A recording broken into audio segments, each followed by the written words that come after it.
So I had intended to have two more videos in this series where I showed the building of the hummingbird and the blue jay, the second and third birds, in Thomas Poulsom's ideas set number 21301.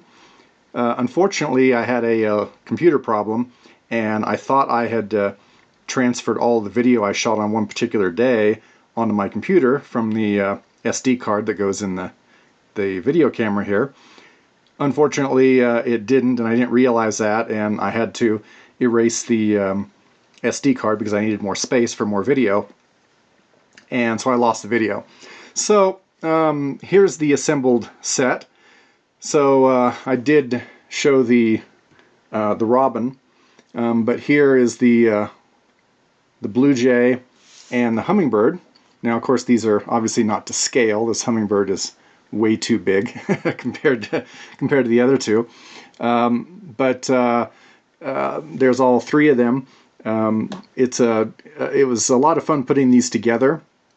They were fairly short, but they have some interesting features in them, and there's an interesting combination of regular pieces as well as Technic pieces, and that's particularly true here on the blue jay, where we've got some nice Technic assembly down here for the perch and for the legs coming in there, and then it's kind of similar to what's on the robin as well.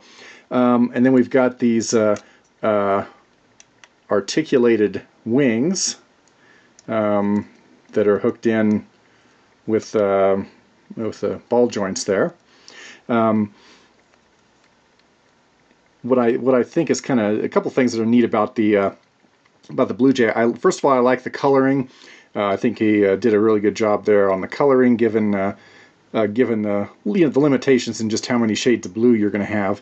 And he did this with just 2 shades of blue, but it works very well. I kind of like the because of the way this looks and kind of the way this articulates.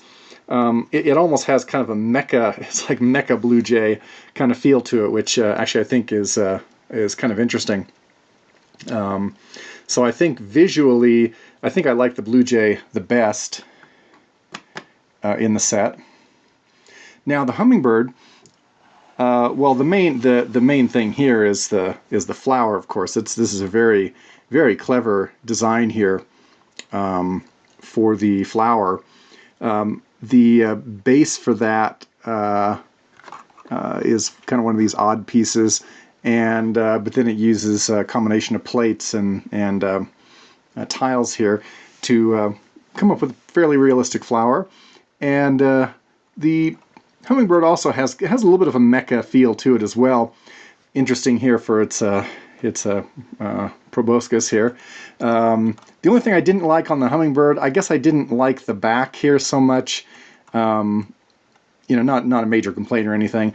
I thought it was kind of clever doing the for the wings and for the tail to do this upside down. So I thought that was kind of interesting to have these studs downward on that. And of course the very long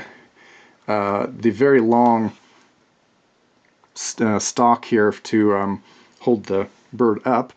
That was kind of interesting. Now, I guess in one sense I'm not, and also this articulates quite a bit there. Now, I have to confess that the fact that these things wobble around, I guess in some sense is kind of a good thing, because you could set these and, if you jiggle your table a little bit or something, they kind of move around.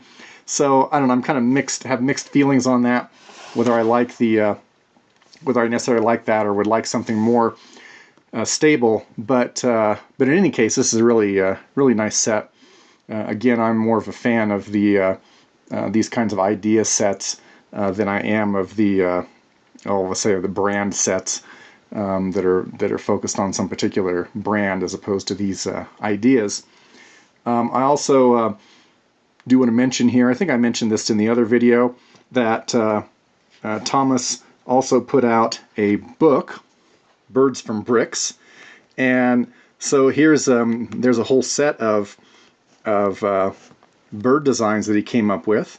And these are all, I should mention, these are all different than his idea set. These are all, there's no repeats in here. These are all completely different birds. And a lot of really interesting ones. There's a table of contents. He made a particular effort here to get them from different continents. So these are birds from all around the world. So that's a very nice feature. He's a very avid bird watcher. So there's a lot of good stuff here. And there are building instructions here. They're not quite as detailed as you would get from Lego, but in some sense I kind of think that's a good thing. Sometimes there's a little bit too much hand-holding in Lego instructions. Not always, but sometimes. But these instructions are a little less. But it does very clearly tell you what parts are involved. He gives a parts inventory at the beginning of each one of these birds, so that you can then accumulate the parts that you need to build this. Now, I haven't built any of these yet. I'll do that sometime.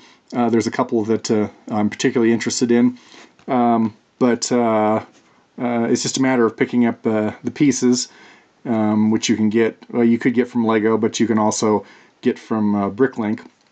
And for each of the birds, he also gives a little bit of a description about the bird, where they are, what their environment usually is, and their behavior and stuff. So a lot of interesting stuff in that book. So in addition to the series, you